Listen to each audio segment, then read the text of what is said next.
How to hop on a bike whenever you have some bags or other top boxes packed up behind you.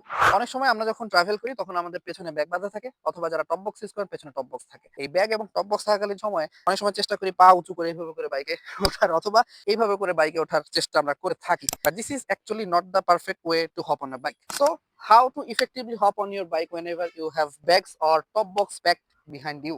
First of all, আপনাকে বাইকটা single stand করতে হবে। বাইকের বাম সাইডের যে ফুটরেস্টটা সেই ফুটরেস্টের উপরে পা দিয়ে বাইকে দাঁড়াতে হবে। বি কনফিডেন্ট, বাইক কখনো পড়ে যাবে না। উপরে দাঁড়াবার পরে আপনি আপনার পাটাকে এভাবে করে দিয়ে ফেলেন। স্ট্যান্ডিং অন ইউর বাইক, কখনোই বাইক পড়ে যাবে না। এগুলো হচ্ছে riding confidence. Be confident while riding. Bike এমন ভাবে ব্যালেন্স করা কখনোই বাইক আপনার গায়ের উপর পড়বে না, সাইডে পড়বে না। তারপরে আরাম করে বসে পড়ুন। ব্যাস, teach your pillion to sit like this same way. যখন পিছনে টপ বক্স থাকবে বা ব্যাগ বাঁধা থাকবে সাথে পিলিয়নও থাকবে, পিলিয়নকেও ঠিক একইভাবে বাইকে ওঠার জন্য উৎসাহিত করেন।